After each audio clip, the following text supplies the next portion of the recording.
Well, hello. We are live with the California governor candidates debate.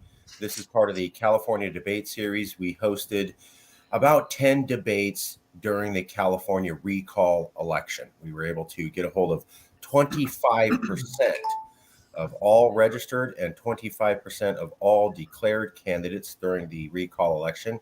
And we hosted more debates of that election and candidates than anyone in California, any university, any think tank, any government agency, or any community or civics league at all.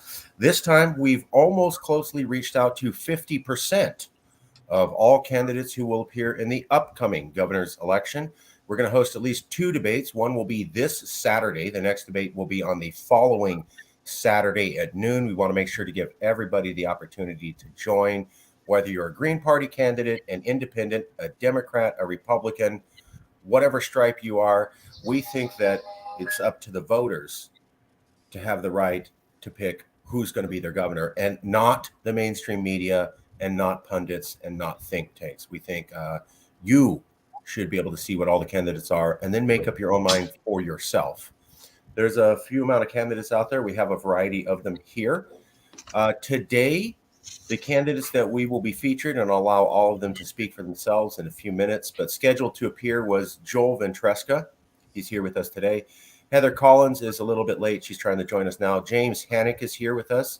Robert Newman called in. He's trying to join us right now. David Lozano isn't here yet. Lonnie Sorter is here. Thank you for being here. Frederick Schultz is here, and Woody Sanders, the third. Woody, I hope it's okay. Do you want us to call you Woodrow, or is Woody okay? Normally in professional settings, I go by Woodrow. Woody is more like a nickname, family, friends. And also, if you voted for me, you can call me Woody. Okay, well, since it's politics, we're going to keep it a little bit more casual. I apologize if you want to be called Woodrow. His full name is Woodrow Sanders the third. Very distinguished. Correct. He goes by Woody, and in politics, we usually go by the nickname, the Gipper or whatever. So, no offense to anybody. Thank you all for being here. Robert Newman and Heather Collins were supposed to be here. They might join us a little bit later, but all of the candidates will be able to join. So if you don't see them today, we expect David Lozano and Robert Newman and Heather Collins to be here next Saturday. In addition to these candidates who also said they will participate, Reinette Senum, Leo Zacky, and Christian Morales and Daniel Mercuri. So we have about 6 candidates scheduled for today and 7 for next Saturday, and we're hoping to get to the other half of the list. The questions for today that every candidate will answer, we'll get to these in a second, are going to come from the Public Policy Institute of California. The Public Policy Institute of California is the official think tank of the California government, and they do surveys of likely California voters routinely throughout the years. We're going to be pulling questions from 2 separate surveys committed by the PPIC called the Statewide Survey Californians and Their Economic Well-Being. One survey was done in November 2021. Another survey was done in March 2022. We will be asking these 3 questions from all the candidates. Don't answer yet. I'm just introducing everybody to the show, what's going to happen. This is about you, the candidates, but it's also about the voters who are watching live and the amount of people who are going to watch afterwards. As I have explained to many of you, it's not about what happens today. We're going to get many, many more viewers after this is already recorded. So it's about all the other people watching later and between the elections. Here are the 3 questions we'll get to the candidates. We'll see them again in a second. The first question they're all going to be asked about is that solid majorities of Californians, 69%, say the gap between the rich and the poor in the region is increasing and that it will be larger by the year 2030. Another question is a solid majority of Californians and majorities across partisan groups and regions say that homelessness is a gigantic problem. Finally, the third question will be majorities across demographic groups say that housing affordability is a big problem. Notably, similar shares of homeowners and renters equally call this a major issue. So the 3 major topics are going to be the gap between the rich and poor, the homeless problem in California, and the housing affordability problem in California. If we have time, we'll let each candidate talk for 2 minutes about the issue they think is most important and invite the other candidates to comment. But before we get to that, each candidate has been promised 2 minutes and no more than 2 minutes to introduce themselves as they would like to be seen to the voters. We're going to go in order of appearance. I'm just going to pick as I see it. So James Hanink, you have 2 minutes and no more than 2 minutes. How would you like the voters to see you? What's important to your campaign? What do you want the voters to know about you, what you're about, and what's important for California? James Hanink. Yes, Jim Hanink here from Inglewood. My wife and I are about to celebrate our 54th wedding anniversary, and our large family, like our neighborhood, is racially diverse. I'm the candidate of the American Solidarity Party. Our focus is on the common good, and we think we can best approach and advance the common good by applying intelligently the principles of solidarity, subsidiarity, and economic democracy. Solidarity begins with regard for the most vulnerable, but everybody ought to be taken into consideration because the common good excludes no one. Subsidiarity is all about, well, grassroots first. Begin at the beginning. People realize themselves in activity, and we ought to emphasize political activity when we can. But we can't get very far with political activity unless we have economic democracy. We have to have the widest possible ownership of goods and resources as possible. And there's more to say on each of these points, and I will say it as we go ahead. Look at you, you're learning. I remember last time you were going over time, but now you're under time. Wow, good, Professor. Next, we're going to go to Lonnie Sortor. I hope I'm saying your last name correctly. I hope I'm saying your first name correctly. Lonnie, how would you like to be seen by the California voters? What's important for California voters to know about you and your campaign and how you're going to do things differently than all of the other candidates for a population of 40 million? Lonnie Sortor. Thanks, Marcus. And yes, you did say my name right. It rolls a little quicker, Lonnie Sortor. I'm not a native from California. We moved here in 2001, my wife and I. We raised our family in Truckee, which is a Northern California town by Lake Tahoe. We raised 3 boys, and we started a business. As a business owner, I have firsthand knowledge of what's been happening in the state, how to run and operate a business with all the changing rules and regulations. I'm a guy that puts his faith in the Lord Jesus Christ. I trust in his word and his direction in my life. I believe in families. I believe in families first. I believe in opportunities and opportunities for all. And that it doesn't matter what racial background, ethnic background, where you come from. People that work hard, people that want to become an American citizen, people that roll up their sleeves and do what needs to be done, everybody's entitled to that right. I'm also the guy that is an outsider from the political arena. I have no political background experience, which makes me perfectly equipped to do this job. There's a lot of politicians that have been in this industry for a long time, and we haven't seen a lot of changes in our favor. We, the people, need to stand together. And it truly is time to stand. It's time to roll up our sleeves and do the job that everybody needs us to do. And that is to focus on solving the problems and not focus on building agendas. That's why I'm running, is because we need to make a difference, and it is time to stand. Nice. Thank you. Heather Collins is joining us. Heather, we'll get to you in just a second. We're doing introductions. You haven't missed out on anything. We'll get to you in just a second. Next up, let's go to Frederick Schultz. Frederick with a C and not a CK. I apologize about that. Frederick Schultz, who are you? Why are you running? And what do you want the California voters to know about you in no more than 2 minutes? Okay, you got it. Thank you. Thank you for holding this, Marcus. Thank you all for having me. My name is Fred Schultz. Yes, I am a lawyer. I am here because I want to stop our government from oppressing us. They have been stepping on us instead of helping us for decades. And Gavin Newsom has been central in that. I mean, for hundreds of years, but for decades. And Gavin Newsom has been central in that with these lockdowns. Those lockdowns were a crime. I have been fighting all these years for us. For many years, I've been blogging saying we have to eat healthy. All we had to do is tell people to quit sugar, exercise, quit alcohol, or at least have no more than 5 teaspoons of sugar a day and one shot a day of alcohol. My point is, we did not have to make everybody poor. I said from the very beginning, we can either have COVID and COVID and poverty, or just COVID, but we're not going to ever end this COVID thing. Anyway, I am doing this to stop them from oppressing us. In this state, we have arrested millions of people for victimless crimes. We have 100,000 people in our jails right now.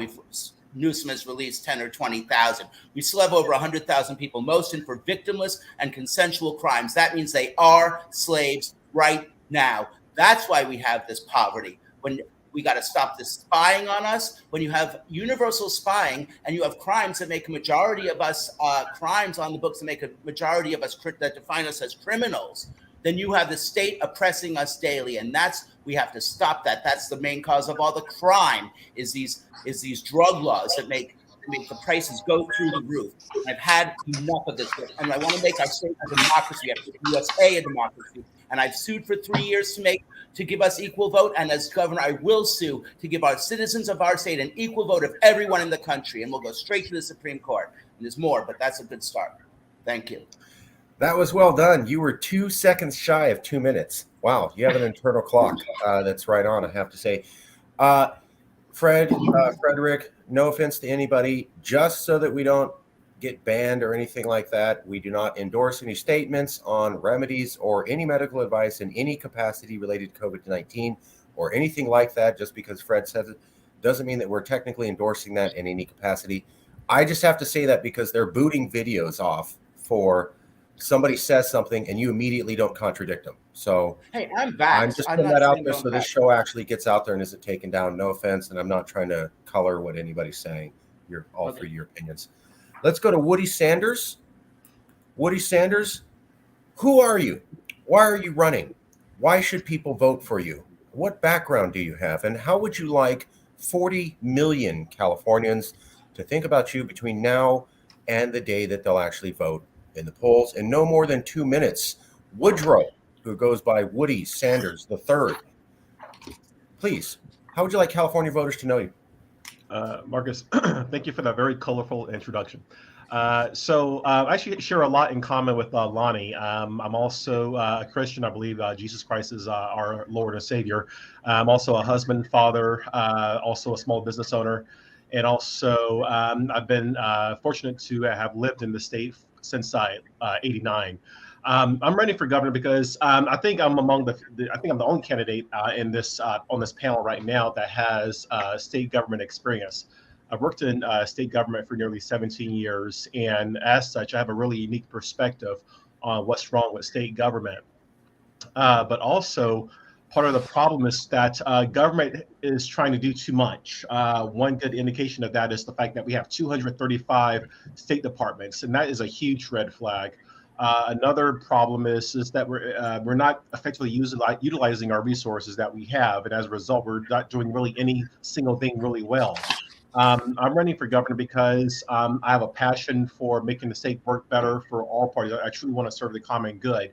And that, the fact that we've lost countless marquee businesses over the past, since Governor Newsom has taken office, also is deeply disconcerting. So I want to do something about that.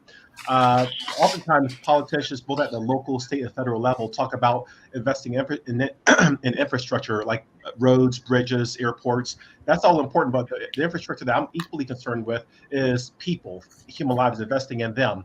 And that means as far as lowering the cost of people updating their skills, remaining competitive in the job market. But also, once people acquire the skills to get a job that pays a livable wage, we also need to clearly address the issue of home insecurity. Really, there's no point. You can have the PhDs. Sorry. Sorry. Got to be fair to everybody. I apologize. That's fine. Thank you. So I'll share more in the future. Thank you, Marcus. We're going to go to Joel Ventresca. Joel Ventresca, how would you like California voters to see you? What is important about your background, experience, and philosophies for California voters to know as they head into the polls in no more than 2 minutes? Joel Ventresca, how would you like the people of California and the likely voters of California to think about you in this upcoming governor's election? Newsom represents a rigged economic and political system to make the super rich richer while the rest of us are pushed down the economic ladder. Newsom, who's expanded the gap between rich and poor and refuses to raise taxes on the wealthy, has made conditions for women, people of color, and children worse. That's why I'm running for governor of California. I'm an inclusive, populist, progressive Democrat. I'm running on a new, groundbreaking, equal opportunity for all to succeed platform. And I'll be talking about different parts of that platform as we go through this debate. And I want to encourage people to go to www.joelventresca.com and look at the platform and realize how we could restore, reinvent, and reimagine the Golden California dream. We can have a much brighter future in California if we pursue the policies that are in my platform. As an administrator, analyst, and health and safety expert, I spent 31 years working for the industry-leading City and County of San Francisco International Airport, and I helped build it into an economic powerhouse that generates 300,000 jobs and $32.5 billion in sales annually. I come out of the environmental, neighborhood, and labor movement, and I've had significant leadership roles in those three movements. I want to take my professional skills and my activism skills and become the new governor of California and implement progressive reforms that we desperately need. New transformational leadership and fundamental change is coming. Thank you. Thank you, Joel. Appreciate that. Heather Collins. Heather, thanks for joining us. Appreciate it. I know you had some technical difficulties. I appreciate you working through those. We'll be getting to the questions in a minute. I'll walk you through what each question is so everybody knows. But Heather Collins, how would you like the people of California to see you and think about you, small business owner, as you run in for California's top position? Heather Collins, how would you like the people of California to think about you and to see you as a candidate for governor? Well, I am a former Democrat who I feel like the Democrat Party left me. So I joined the Green Party, which I really like their philosophy and all their points to their party. I'm fiscally conservative. I am liberal for social services and things like that. I'm a business owner, and I have the #1 salon, Best of the West Side, for the last 7 years. I have employees or staff members that have done very well. I try to bring everybody up. I listen to my clients who, I see a lot of people all the time. They're telling me what they don't like, what they do like about the government. My business was shut down 3 times during the pandemic for no good reason, because we're literally licensed for sanitation. But there's a marijuana store that's right next door to us that was allowed to be open, so because they were essential. So I believe all businesses are essential.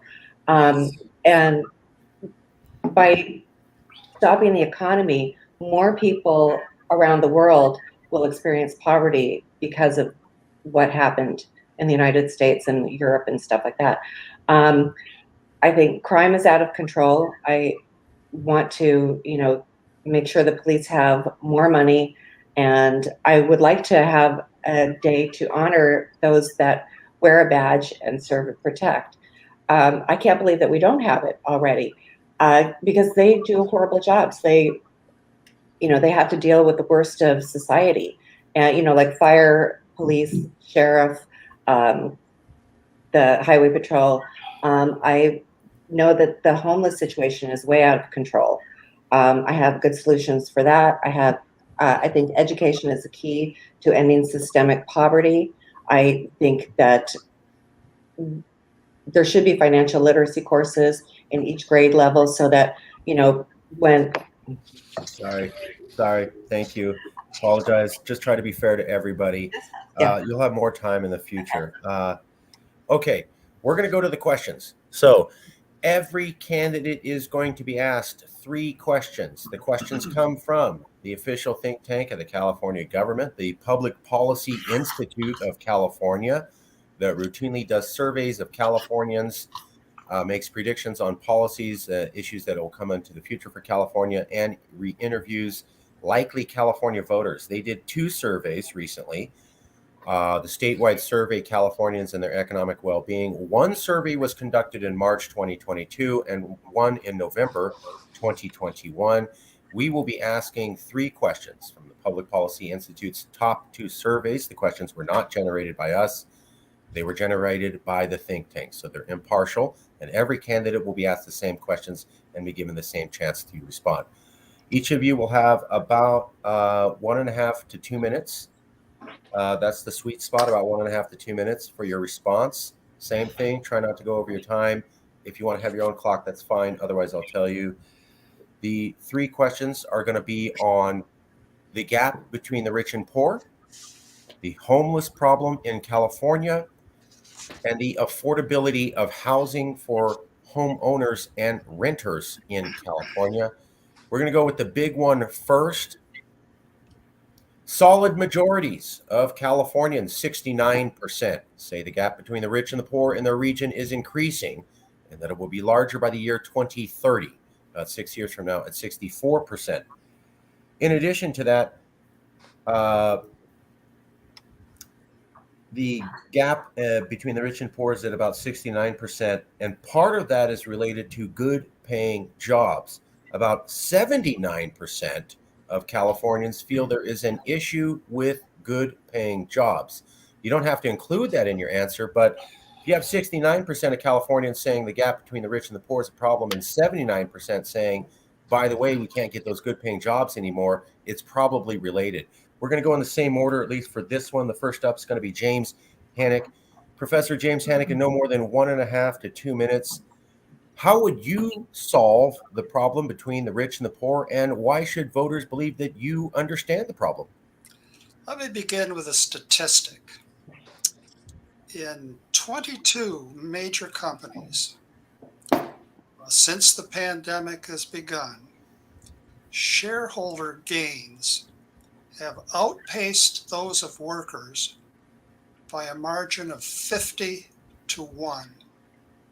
So from the pandemic forward, 22 major companies, shareholders gains up 50%, or 50 times the one gain of workers. Now, I think what we need to do first and foremost is make sure that workers have more say. I'd like to see workers as owners, and I would like to see workers on the board of major corporations. Now, that said, I think I might have a minute left, and I want to say something about opinion polls.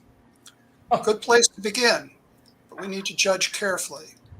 We need to ask ourselves who does the poll and what questions get asked. Take the PPIC that Marcus is understandably relying on. Who are the founders? Robert Haynes, former Chancellor of Berkeley. He won't have any questions about Lawrence Livermore Laboratory. R.J. Miller, former president of Ford Motor Company. I don't think he's going to have any questions about worker membership on the boards of major corporations. And William Hewlett, co-founder of the Hewlett-Packard Company. Don't think he's going to have any questions about how technology is in many ways undermining our social fabric.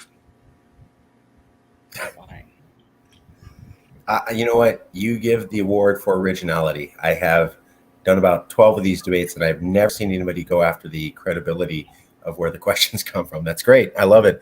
I never expected that angle. Let's keep it going. We're going to go to Lonnie Sortor. Lonnie, how would you solve this issue, and why should voters believe that you understand the issue in no more than 1.5 to 2 minutes? Candidate Sortor. Thanks, Marcus. That's a great question. And we have to go back to really look at the facts. And we have a wage gap issue because we are not educating our kids correctly. For years, they stopped educating blue collar trades. And those are great paying jobs today. When we have plumbers that are making $130 an hour, that's a great wage. That is the middle class. And we have electricians in the same boat. I think we need to get back to the basics where our education system actually puts into vocational training so that it's not something where people have to go to college and learn. They come out of high school with the basic concepts to understand to go and become an apprentice or go to work in a family business, and they can expand and grow. Those guys that actually do that, they also become business owners down the road, and then they in turn hire more people. So it's not that the gap is widening, it's the fact that the middle class is leaving because it's become so hard for the middle class in California to survive. They're leaving and they're going places where they can work hard and earn a good living and fill that gap. So you have the low income staying and you have the high income staying.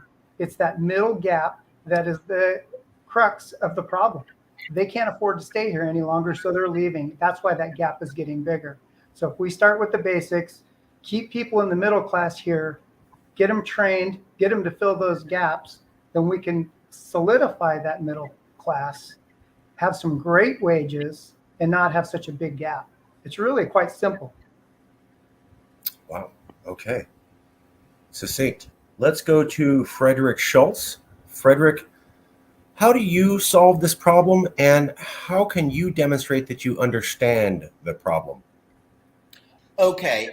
First of all, thank you again for having me. I have been, let me hit the timer here. Sorry. Oh, well, sorry. It's okay. I have been running for president, actually, before this race. I was running for president for 20 years. I tried to run for governor in the last race. I was wrongfully banned, but I was running for president. From day one of my candidacy, I realized that the problem how can we say we're the richest country in the world and we have no money for anything? I knew it was because we don't have a wealth tax on the richest 1%, meaning starting at $10 million.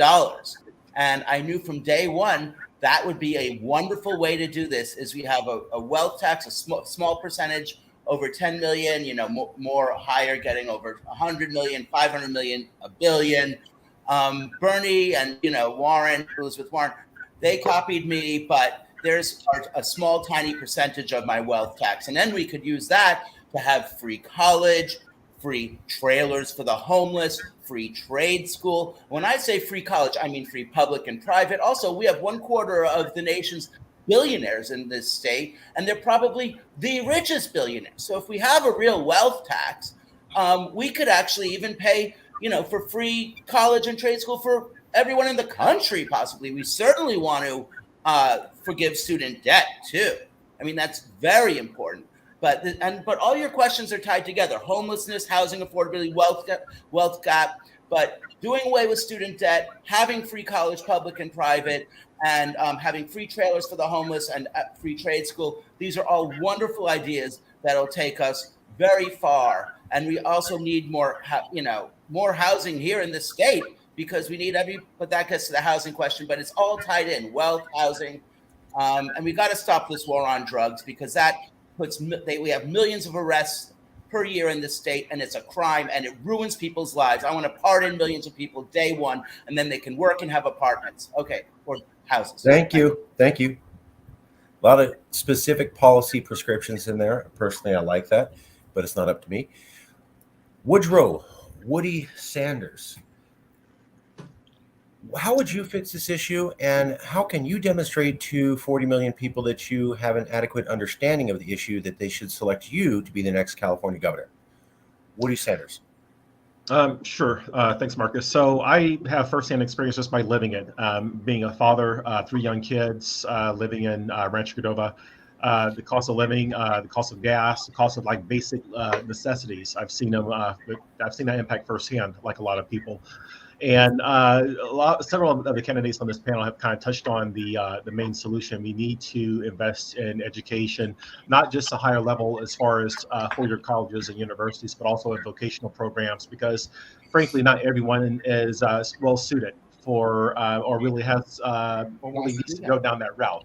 So we need to make sure that we're matching people with programs that's the best fit for their abilities, for their knowledge, skills, and abilities. But also, we need to make just more effectively use the resources that we have as far as government. Like I touched on this earlier, like the fact that we have 235 departments. If we can somehow find a way to consolidate these departments, which is going to be one of my top priorities, we can redirect some of the money going into these wasteful departments, wasteful programs, into programs that will actually serve the common good and strengthen the social net. But also help reduce this inequality and this disparity in terms of rich and poor that you talked about. Okay, very succinct. Nice. We're going to go to Joel Ventresca. Joel Ventresca, you've had a lot of experience in California government. Why should voters believe that you understand this issue well? And what is your solution to this problem that many Californians think is a big issue? Well, I'm an award-winning manager at the City and County of San Francisco Airport Commission and also the City and County of San Francisco Aging Commission.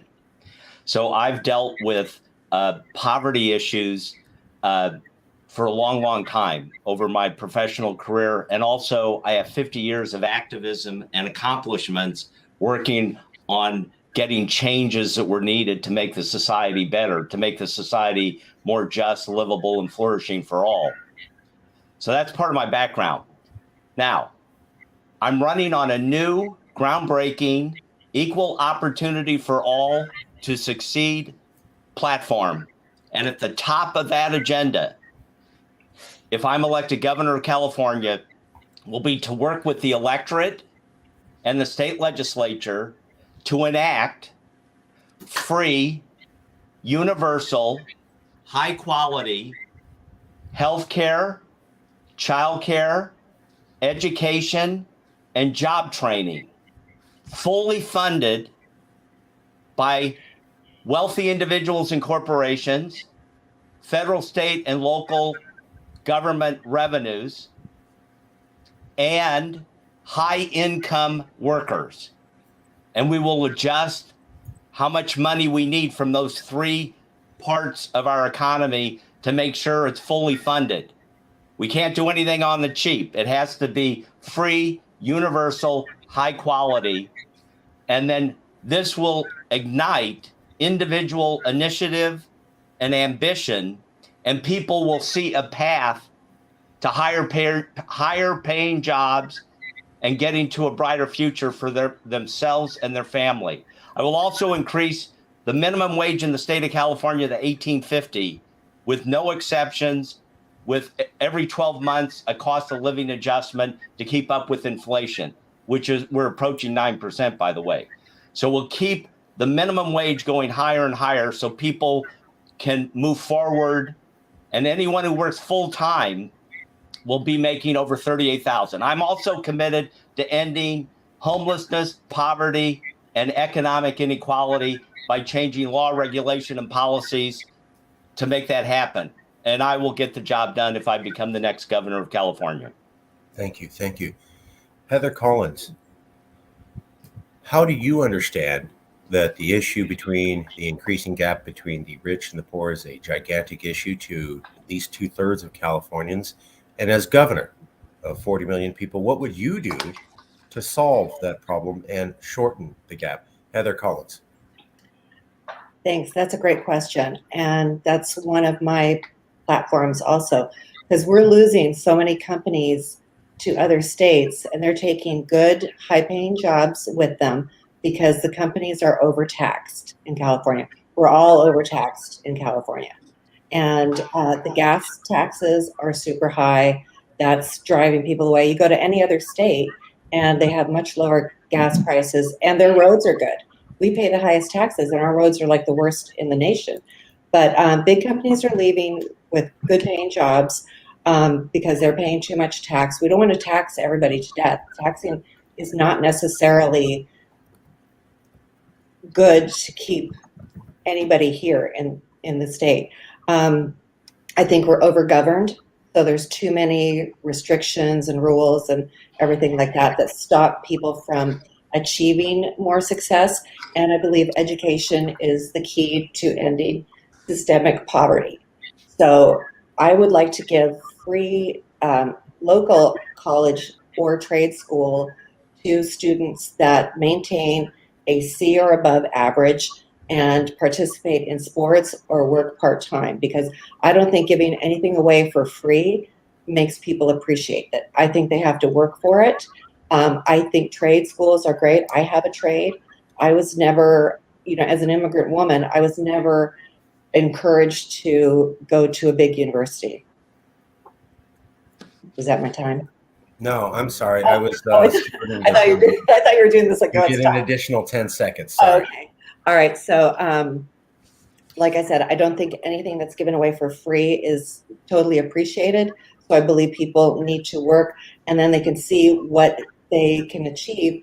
And I don't think raising the minimum wage all the time is that helpful, because minimum wage jobs are not meant to support families. They are meant as entry-level positions, and then you can see where you go from there. So like people living on a minimum wage, that's not doable, no matter how high you raise the minimum wage, because then everything else goes up. So I do think we're overtaxed, and that's a big problem for that. Okay. That was the first question. We're going to go to the second question. Everybody will get a chance to address it each. Here's the second question. All the questions come from the PPIC March and November studies. Here's the second question. This one. A solid majority of Californians and majorities across partisan groups, both political parties and regions, basically everywhere in California, say that homelessness is a big problem in their part of California. 46% they say they are worried. However, 89% of Californians agree that the homelessness issue is an issue, 89%, and 81% believe that homelessness is a major problem in their area. 81% of Californians believe homelessness is is at least a significant problem. And 63% of Californians has said that they've noticed homelessness increase in their neighborhood in the last year. So 81% of everybody says it's a problem, and 63% have said the problem has gotten worse, not better, in the last year. And that's after the governor's been trying his solutions to homelessness. So going with that, we'll go in the same order. Actually, we'll go reverse order. Just to switch it up. So Heather, you're first. We're going to go in reverse order. Heather. Okay. This is one of my issues that I have a solution for. And Newsom just started saying like a month ago that he wanted to house and treat the people that are incapable of taking care of themselves. And I was saying this last year, so he's just started to say what I was saying. So I think the state is responsible for taking care of the people that are incapable of caring for themselves. The homeless that are on the street right now, I would like cities to take over or build 8 to 10 story high parking-like structures in downtown or industrial areas. Every person could have their own space. They would be protected from the sun and the rain. They would still have airflow going through. They can move with their pets, their belongings, the communities that have formed on the street, because just like us, they have their communities and they're comfortable with that situation. They would have toilets, showers, laundry. They would have an address they could use, because that's huge. They would have all kinds of wraparound services to help them, like get a GED, get an ID if they don't have one, get their paperwork together. Any benefits that they're eligible for, they would be helped with that. They would have, 3 meals a day. There would be work programs if they wanted to do that. There could be a floor just for women, because I found out last year that when women experience homelessness, 99% are raped in their first experience with homelessness, which is shocking. And sorry, Frederick's making faces. They would have all kinds of wraparound services to help them. And this is to try to reassimilate them back into society. Not everybody will be able to do that. So they could stay there as long as they wanted. They would be able to drink and do drugs if they wanted.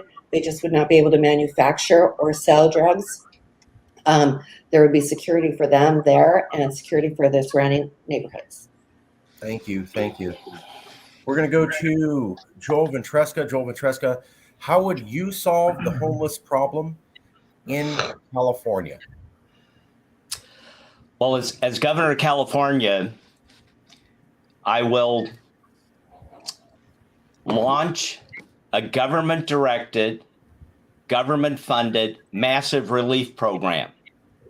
The homeless crisis in California is 160,000 people by some measure. A lot of it is in San Francisco and Los Angeles. I would guarantee that people would have access to decent shelter, food, and clothing. They would have access to complimentary services, hygiene, bathrooms, part-time work, full-time work, therapy, help, whatever the person is confronting, which is often emotional issues or trauma or violence, which we just heard a moment ago. We have to make sure we have a program where we eliminate the violence, we stabilize the situation, and then every individual will have a path towards self-sufficiency, and they'll have access to the help that they need: healthcare, dental care, therapy.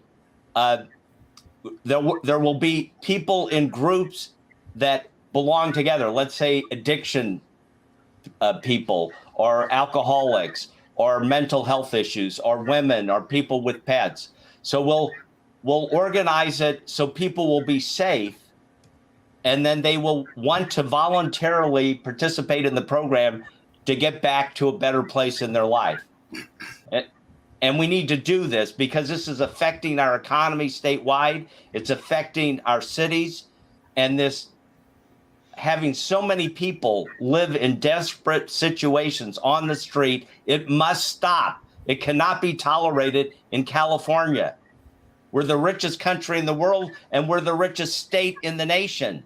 And right now, California, when we compare ourselves to the other 50 states, we have the worst homelessness, poverty, and economic inequality in the nation. We need a new governor. We need a new approach to resolve this issue.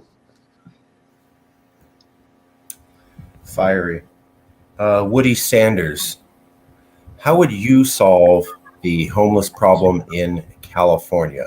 Woodrow Woody Sanders, please. Thanks, Marcus. So my solution doesn't rely exclusively on the government. It requires a partnership with the private sector, but also with families. So for one leg of my solution involves something called a job-ready center, where people that are homeless can go and get cleaned up, they can shower, get a haircut, and get to a state where they can actually, but also the job-ready center is I'm describing as also a place where we can do an assessment to find out, okay, what state are they in to actually, once they get cleaned up, to actually go and get a job. These job-ready centers would be a place where they can also update their resume. They could also do a skills assessment to find out, okay, what skills do they have, and find out what are the gaps, what skills do they need to acquire so that they have employable skills that by the end of that day. The second part involves these job-ready centers partnering with the private sector, so we can design, put these homeless people on tracks based on their specific abilities. So some homeless people, they're recently homeless, and they really don't need a large investment in terms of mental health care. Whereas others, they've been homeless for several months or several years, and as a result, they need support services to get to a state. Maybe they have health issues. So that's really key to doing a complete 360 assessment on homeless people to find out where they are. And then the next part of the solution involves finding family members that might be able to step in and provide some degree of support for that homeless person to help them get back on their feet. So not everything has to be done exclusively by the government. I mean, the private sector can be a really important partner and helping homeless people get back on their feet. And I intend to leverage these relationships to not only reduce the burden on taxpayers, but also to put together a solution so that when homeless people come to these job-ready centers, hopefully they can get to a point where they can we can connect them with jobs and jobs that are long-term, that will provide them with a long-term shelter to get them off the street and support their families. Thank you. Thank you. Next up, Frederick Schultz. Frederick Schultz, how would you solve the homeless problem in California, Frederick Schultz? Okay, first of all, as I said, all these questions are very interrelated. I've been fighting for 20 years as part of my presidential campaign to raise the minimum wage to $20 an hour, because that's what is a fair wage. And that, you know, when they do the studies, that is not even enough to have a to meet the poverty level. Now, as far as what Heather said about raising inflation, Paul Krugman, economist Paul Krugman, has written many articles about this, that raising it to 15 at least, he hasn't discussed the issue of 20, but I'm sure it's the same, has not and will not raise inflation. And inflation is right now skyrocketing anyway because they decided to do all these lockdowns. Also, I've been fighting for the last 2 years for a 24-hour work week. It shouldn't be only the corporation owners that benefit from productivity gains, but it should be the workers themselves. And that means making our lives better. I think 10 to 4, Monday through Thursday would be great. People want to work more than that? Great. You know, but we need trailers, cheap, tiny trailers, $4,000 trailers. And we could build, yes, concrete structures too. And certainly I want optional drug treatment, but you have working poor is the reason why we have all these homeless. And I want free tiny trailers, $4,000. They spent $14 billion in this state on homelessness last year. That's 100. If there are 100, I don't believe that there's only 125 or 160,000. I think there's millions of homeless in this state and millions in this country. But if we could build $4,000 trailers for every homeless person in this country, if there's only 500,000, we can do that for just $2 billion. And they spent $14 billion last year, 112,000 per homeless person. If there's only 125,000 of them. That is a crime. For just $4,000 or $5,000, we could build tiny trailers. We don't need plumbing. They could have hefty bags. I lived in a tent for a year the last year. We don't want them living in tents. The reason for the rapes is because of tents. Okay, thank you. Thank you. Thank you. A lot of good policy ideas in there. And I enjoy that. I'm not endorsing anyone's policy prescriptions, but I find it great when people come up with policy ideas because it's something juicy for the voters to sink their teeth into. Ideas that they can actually bat around in their heads and discuss in their kitchen table debates. Let's go to Lonnie Sortor. Lonnie, how would you solve the homeless problem in California, the worst in all of America, with about 3/4 or 4/5 of all Californians saying it's a huge problem? Lonnie Sortor. Well, thanks, Marcus. The big issue is everybody wants to throw money at this problem. And this money is really the problem. Government has a tendency to just spend and spend and spend, thinking these problems are going to go away. But they never dive into the core and the root of the problem. To solve this issue, we need to, number one, is secure our border. We need to stop the illegal immigrants from coming over. We have drug cartels that are sending mules over, bringing drugs. We need to stop that. Because one of the biggest problems with homelessness is the drug use. And you can't give a drug addict clean needles and crack pipes and say, hey, go get yourself cleaned up. I mean, these kind of nonsense policies need to stop. So we need to be smart in what we do. And if anybody's paid attention, Dennis Prager from Prager University, him and his team did a great study on the homeless crisis.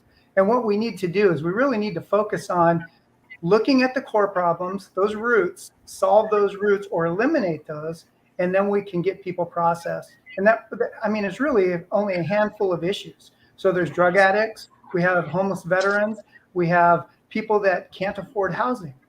All of those come with unique circumstances. One size does not fit all in this situation. So you cannot just build tiny homes. You can't just go buy trailers. You can't just say, hey, everybody, here, live in this.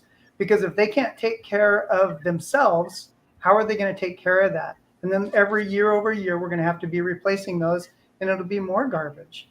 So the idea would be that we need to get people into initial treatment centers where they can be assessed. What are the needs that they have? Do they need mental health assistance? Do they need drug abuse assistance? Do they just need housing assistance? I know many veterans that are on the street, you know what they really need is a sense of purpose. They had that when they were serving this great country, and now they're just out on the street with no sense of purpose, so they're kind of lost. Let's give them that sense of purpose and employ them into the situation. Let them help with the process. That purpose changes people. And if we can do that, then I think we're on the right track. Thank you. Thank you. Okay, finally for this question, we're going to go to James Hanink. Professor Hanink, how would you solve the homeless problem here in California? Professor Well, I Hanink. wouldn't do it by myself, that's for sure. This is what I recommend as the starting point, that each and every one of us and all of the listeners have some personal encounters with actual homeless people. Go out and talk to some of the folks that are on the streets. I think that's the first thing to do. And Lonnie and Woodrow, I suspect you would recall easily the parable of Dives, the rich man, and Lazarus, the poor beggar at his gate. I just wish that the parable had worked out so that Dives would have, before he was doomed, got to know Lazarus, got to know who he was as a person. Now, one thing that we'll discover, if we haven't already discovered it, is that we might be the richest state in the country, but 20% of us live in poverty, and it's very easy to go from poverty to being homeless. And in terms of priorities, there are all sorts of things that we could do. My priority would be decent, long-term housing, first and foremost, decent, long-term housing, followed by mental health outreach. And of course, the two can be done together. Followed by, and the three can be done together, I would crack down on the meth producers and the meth distributors. I'd like to see those folks have meth kills tattooed on their foreheads for a good long period of time, and all of their assets immediately confiscated. Another thing that we ought to do is to make sure that we don't have this street to jail, jail to street recycling. Jails are not meant to be mental health facilities, and Twin Towers here in LA remains the biggest mental health facility in the country. Thank you. Thank you. We're going to go to the third question now, but as some of you have noticed, there's a lot of overlap in the questions. A lot of it has to do with the economy, with economic well-being, and with the security that Californians feel about their pocketbooks and how far that's going to take them into the future. I think you can clearly see that there's a pattern over the last year and a half coming out of COVID-19 that people are concerned about how well they're doing and how far it's going to go. Some of you already touched on some answers in the previous question. So for this third one, I'm going to limit the response time to 1.5 minutes. We won't have a full 2 minutes. You'll have 1.5 minutes. Most of you've already covered some of the subjects before. And there's a reason for this, because there's a fourth question I think all of you are going to like. We'll get to that in a second.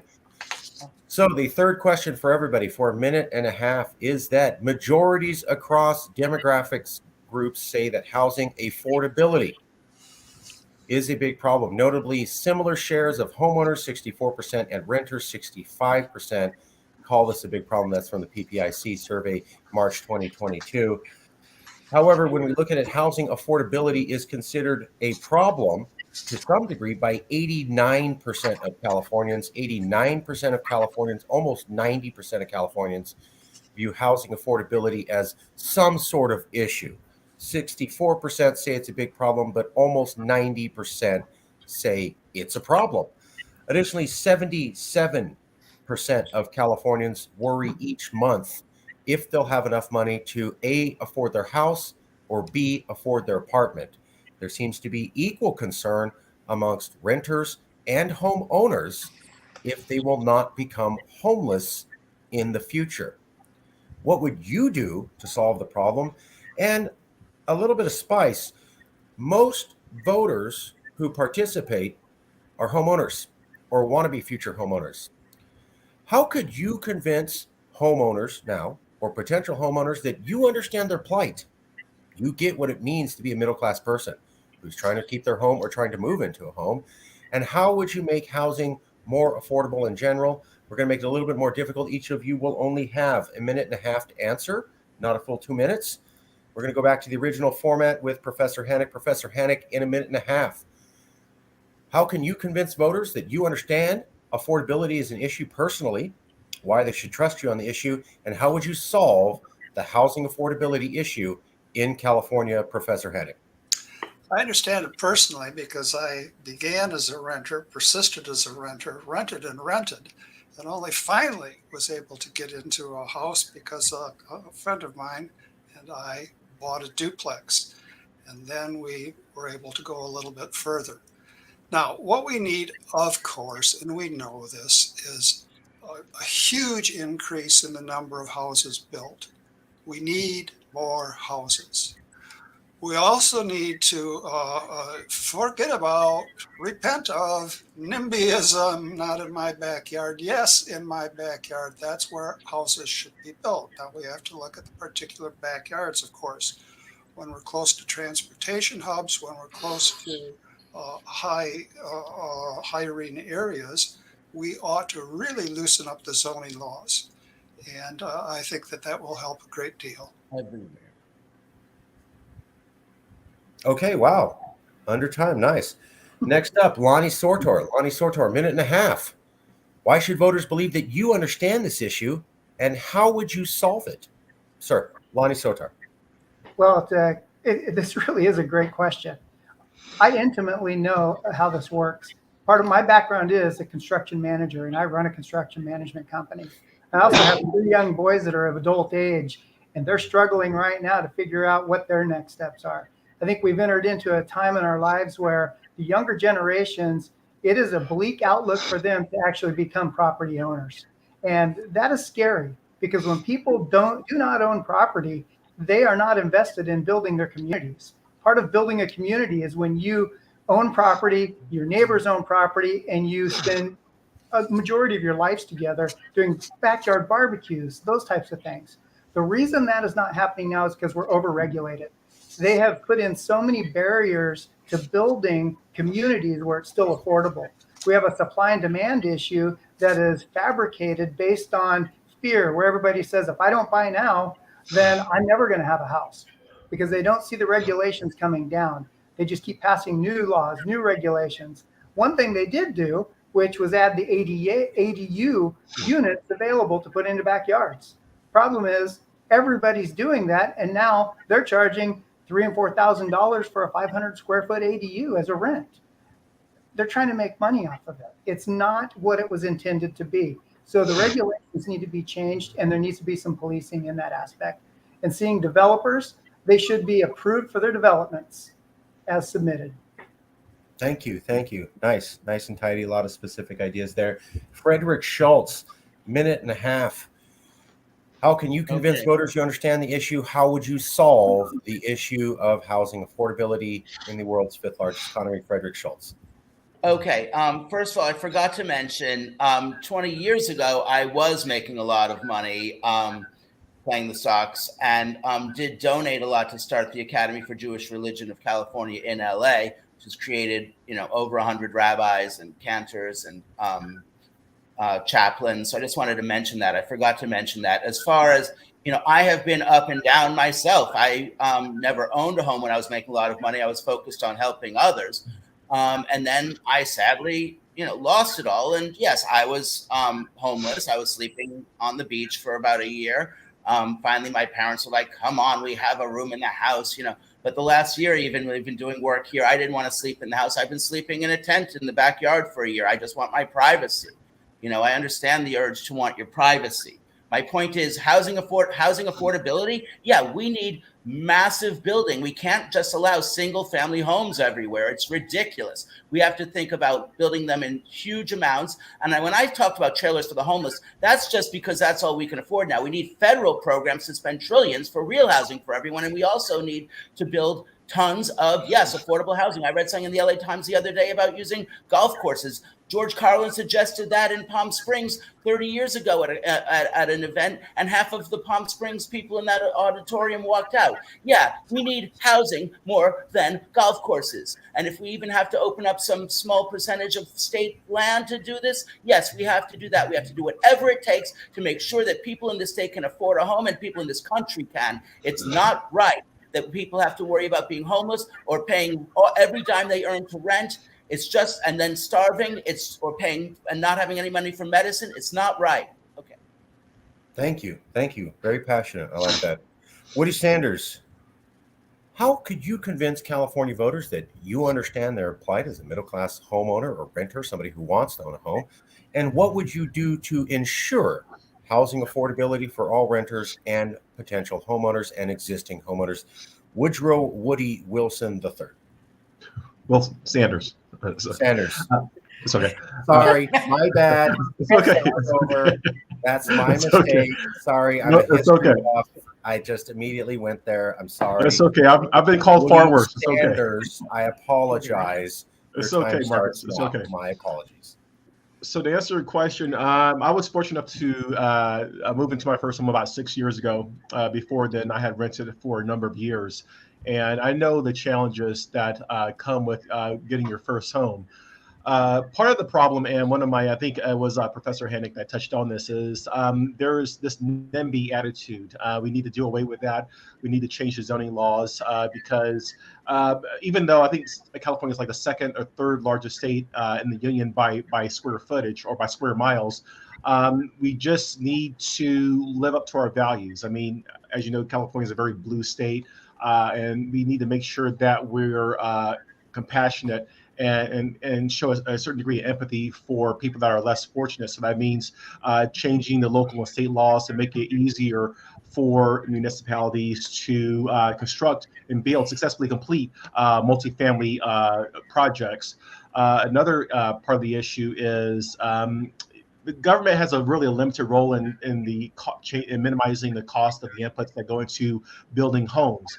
But what we can do is form partnerships with the private sector to look for ways of keeping those costs at a minimum. So just to summarize, as far as changing the zoning laws, making it easier for MFA multifamily projects to be completed, and also public-private partnerships to kind of reduce the burden the burden on government. So that would be my solution. Perfect timing. Let's go to Joel Ventresca. Joel Ventresca, how do you understand this issue personally? Why should people believe that you're the right person to solve it? And how would you solve the housing affordability issue in California? Candidate Joel Ventresca. Thank you. Well, I've lived in San Francisco for 50 years. One of the roles I've had was president of the Coalition for San Francisco Neighborhoods that had to deal with development issues, housing issues, condo issues, quality of life issues. So I've been involved with a housing affordability issue for decades. Rents are skyrocketing in California, and the median home price hit $834,000, meaning it's out of reach for most Californians who are just struggling to make their car payments or their rent or their mortgage payment. So we're really limiting who can buy housing. Now, what I would do is I would get the state legislature to approve rent control for counties and cities where they can put in tenant protections and put limits on how much a rent can be, which are escalating, way out of what normally people pay in rent around the country. So I would get state law changes to allow counties and cities to do rent control, to freeze rents and bring rents down. Tenants are now facing eviction, escalating rents, fear of becoming homeless themselves. We have to stabilize that. In terms of homeowners, I understand that people are struggling to pay the rent, and people are struggling to pay their mortgage, and they're facing displacement or eviction or foreclosure. I believe the state government should assist people that are struggling at that level with emergency help, financial help for up to 3 years, so we can try to stabilize that. Because if people get evicted or they lose their home, then we're just escalating the numbers of people that are homeless in the state. So we have to stop that.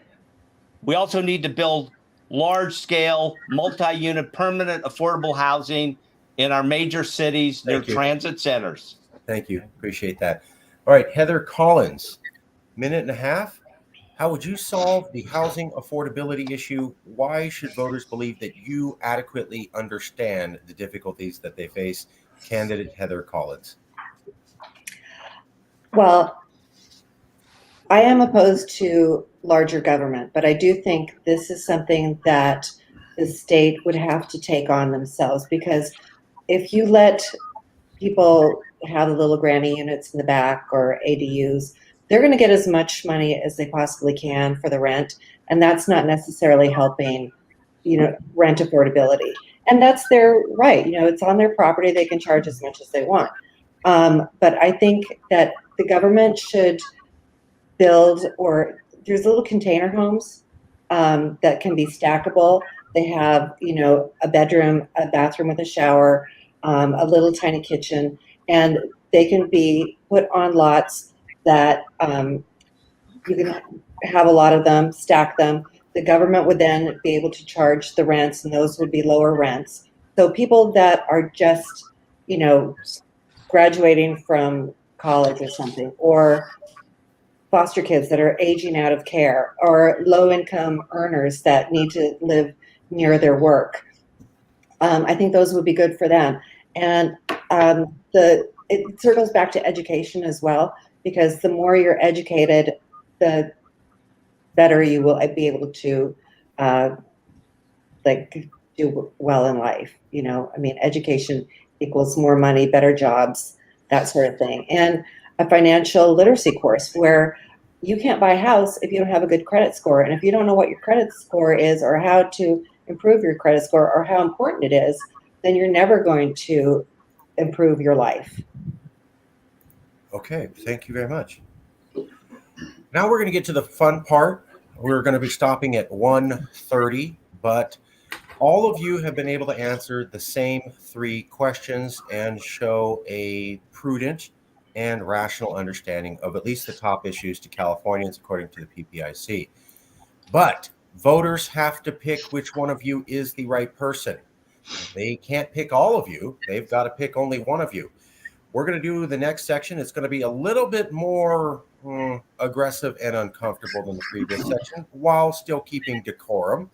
Each of you is going to be giving 1.5 minutes, minute and a half, and you're going to be asked, what did everybody else miss or get wrong?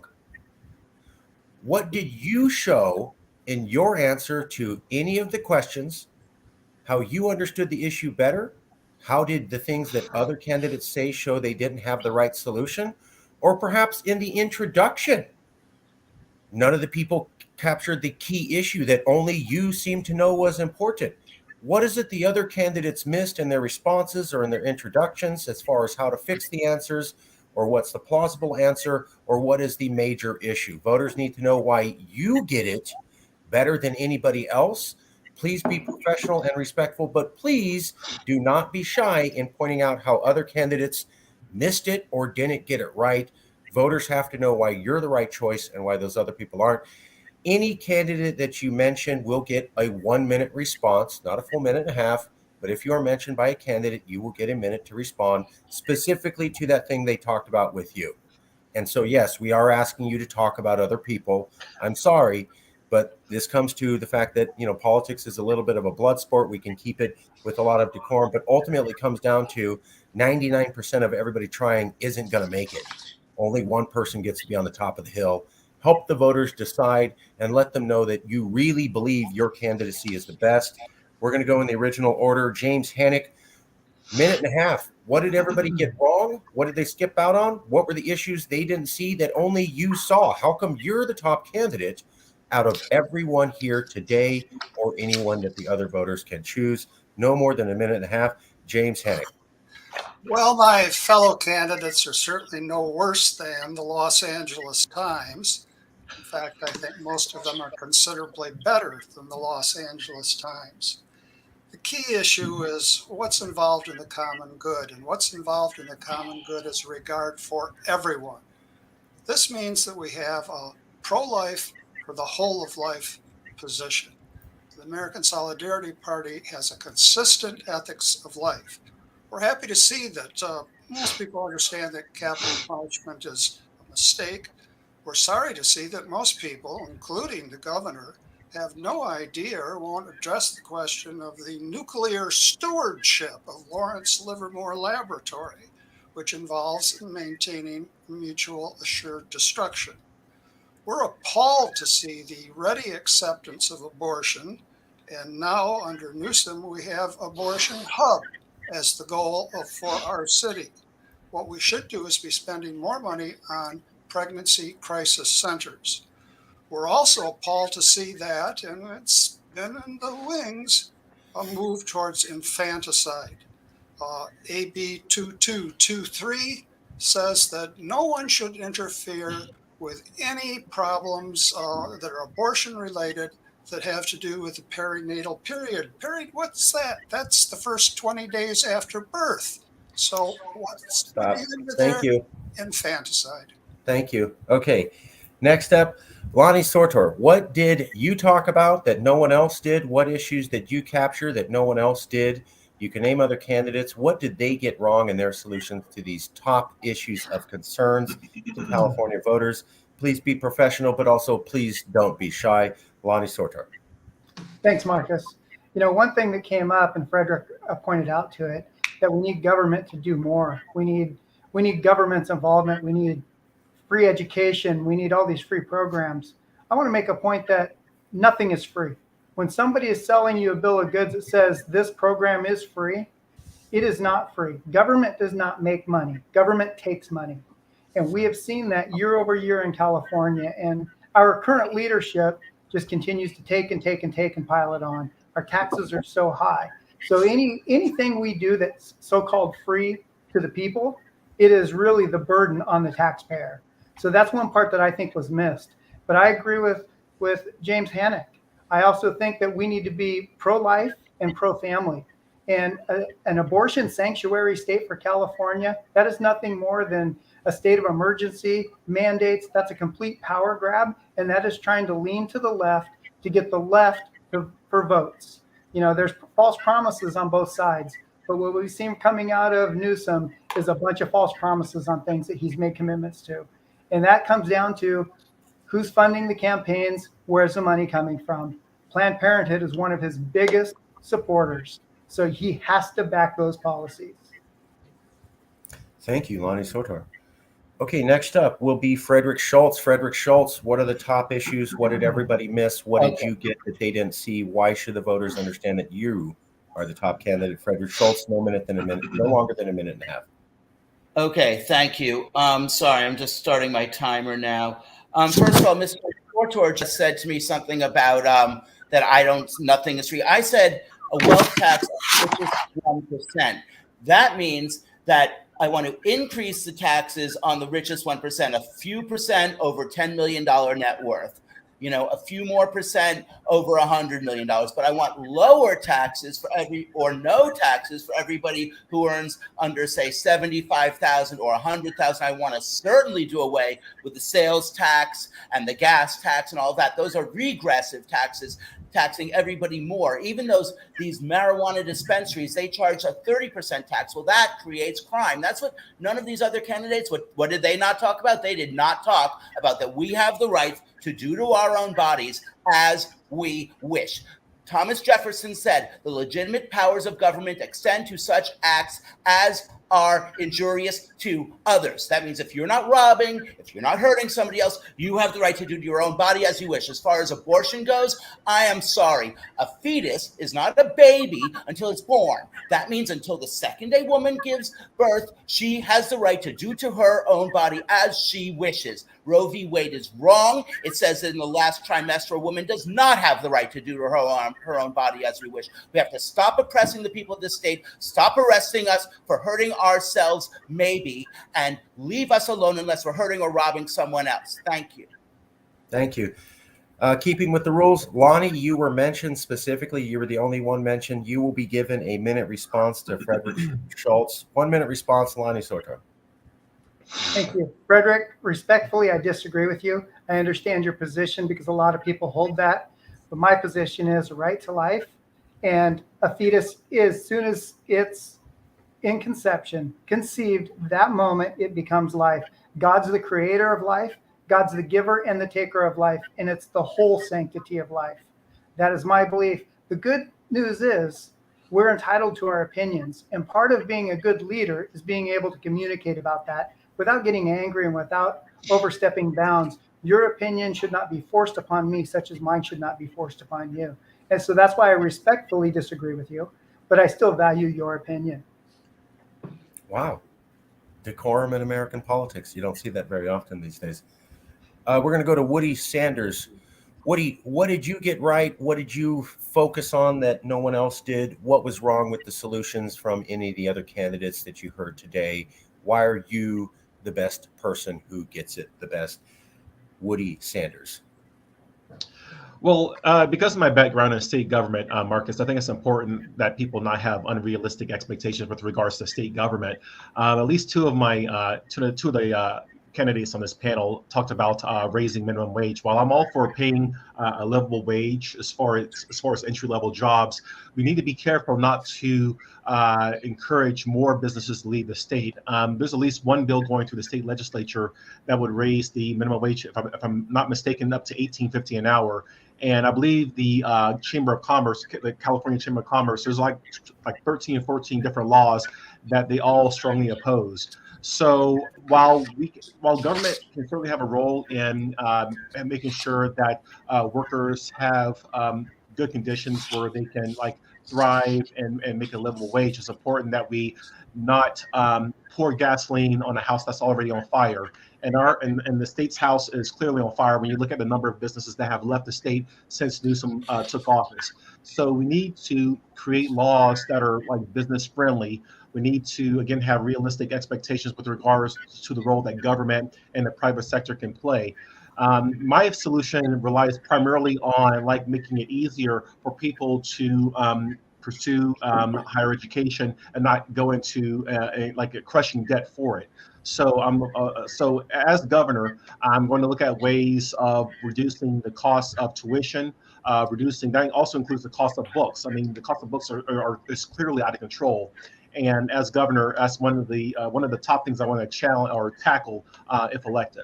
But again, just to answer the question, I believe it was Heather and also Mr. Ventresca that were proponents for raising the wage to at least 18. I think I heard $20 an hour at one point. So that's my response. Okay, thank you. Let's go in this order. Joel Ventresca and then Heather. Joel, you were mentioned in a comment by Woody Sanders. You get 1 minute to respond, and then Heather, you'll get 1 minute to respond. So, and then we'll go to Joel. We'll go to you for your minute and a half issues. But first off, Joel, 1 minute response. You were mentioned. Joel Ventresca. Okay, I'm for an $18.50 hourly rate of pay because we have to address economic inequality. We have to address homelessness and poverty. I support providing help to people so they can move if they're in a family or a household. I want them above the poverty level. There's no reason we can't have that in California. Also, if there are small businesses that are struggling to meet that $18.50 hourly rate of pay, I'm totally fine with government assistance to that small business for up to 3 years to make the difference. Right now, the minimum wage is $15, and I'm talking about a $3.50 increase to that. So if a small business is struggling with that, I would help them make up the difference for up to 3 years, state government. And also, as you heard earlier, I'm relieving them of all responsibility for healthcare costs for their employees. I'm going to make that a state responsibility. So, and also I support, because small businesses are struggling after the pandemic, I want to eliminate all taxes and fees on small businesses for 5 years so they can get back on their feet. So I don't want businesses to close down. I want them to be in operation. I want them to thrive. I want them to help grow our economy to a bigger economy. Thank you. Thank you. Heather, you get a 1-minute response. You were mentioned in the comments by Woody Sanders. 1-minute response, candidate Heather Collins. I didn't mention anything about No, I'm sorry. Woody mentioned you. So Yes. you get 1 minute to respond. Yes. But I was not one of the people that mentioned a price for the minimum wage. Around here, I live in Los Angeles, and McDonald's has signs out that they're offering $20 an hour to start. Target is offering up to $24 an hour to start. So it doesn't matter what the minimum wage is. They need to get workers. This is what the workers are demanding right now. So that is like a free marketplace. I want education for people at all levels to keep bringing people up so that they're capable of making more than minimum wage, so that they can have a better life for themselves. So it all circles back to education. Okay. But I did not mention a price for the minimum wage. Okay. We're going to go to Joel Ventresca. Sorry to interrupt. I just want to apologize. Heather, I apologize. I wasn't 100% Okay. certain when I knew it was Mr. Ventresca, but I think it was possibly Mr. Schultz that had it. So Heather, actually, I've had a lot of contact with Heather outside of this debate, so I consider her a friend. So again, Heather, I apologize. Oh no, that's no problem, because I get a little. There's a lot going on. See, look at that. Decorum in debate. Yeah. Wow. You just don't see that very often. We're going to go to consider Joel you all friends. Ventresca. So let me just add that in there. I consider you all friends. Joel Ventresca, 1.5 minutes. What did everybody get wrong? What did they miss that you zeroed in on? What were problems with their policy prescriptions? How did you see the problem more clearly or accurate in anything you heard today? Joel Ventresca, 1.5 minutes. Please speak about your other candidates. Well, I'm going to refrain from doing that, and I want to flip the question of what I think our focus should be. And that is, should top 1% incompetent, corrupt corporate Newsom be given another 4 years as governor of California? And I say no. I agree. And there is broad-based support among the electorate. 64% of the electorate either voted to fire Newsom last year, 4.9 million, or a separate 9 million didn't even vote in the recall last year. So 64% of the electorate did not give a landslide to Gavin Newsom. They want a change. And also, current polls show that 57% of likely voters in California believe the state is on the wrong track. So that means we need a change. Also, in the recall last year, I was the top 8th candidate. I'm a Democrat, and the 7 candidates ahead of me, some Democrat, some Republicans, they all decided not to run against Newsom again after spending $38 million, by the way. But I'm still standing.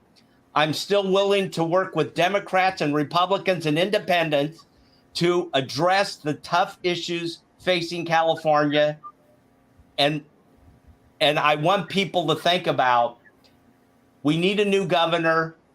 We need to choose the best person that can get through the primary and defeat him in November. And I hope when voters look at that question, they'll decide it's me. I hope you vote for me, and I hope you get your friends to vote for me. Thank you. Thank you. Heather Collins, minute and a half. You know the format. Candidate Heather Collins, minute and a half. Okay, well, first of all, I would stop the emergency order for California that Gavin Newsom is still running, and he has that going, and he's giving no bid contracts to so many companies for things that, again, this would give other people in California a good paying job if these were bidded contracts. But I don't think anybody got anything really wrong. I'm not for universal income. I want to return to prosecuting crime because so many stores are closing because people can steal up to $950 worth of stuff before they're arrested. And so stores are closing. People are losing their jobs from these stores. Neighborhoods are losing the stores. I am pro-choice. I think that if you want to get a vaccine, you can get it. If you don't want to get it, you don't have to get it. You're all men. So if you've never been in a position where you got pregnant and you're not in the right space to have that baby, I mean, that's a 20-year commitment to have a baby. And if you're not there, if you're not in a supportive environment, it's not a place anybody really wants to be. But at least to have that choice is important. I want to reduce the taxes that we all pay too much of and audit all the departments that are getting all this money and see where that money is going. Because like I said before, the roads are the worst in the country. We have the highest gas tax, and there is so much duplicity and wastefulness. And I want education, a good education for everybody so that we can bring everybody up and we do well. Thank you. Thank you. Well, we're going to do a hard stop there. It's 1:30, as I promised the candidates and the public we would do a hard stop at 1:30.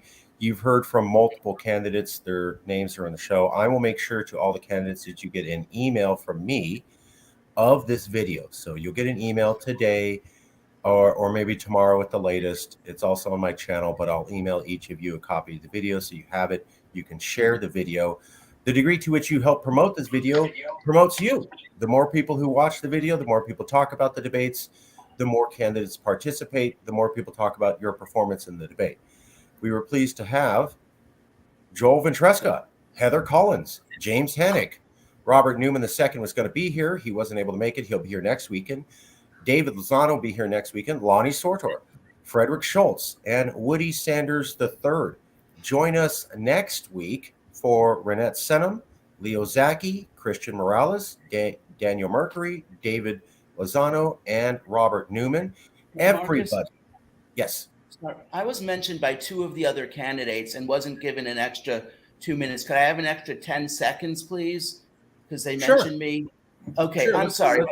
Let's The main way to end this whole, a lot of these causes of these problems is that the government subsidizes poisoning us. And I did say we need education to stop the sugar, but we should also be banning sugar in public schools and banning sugar in any way on chemicals and processed food in any way that the government is involved in getting food to people for free. It has to be free organic produce, not this poison, and then that will stop them from getting sick, and then that will stop people from being poor. Okay, just wanted to throw that in.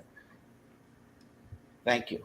Okay, thank you. Yeah, absolutely. Appreciate it. These were the candidates that participated in today's debate, except for David Lozano.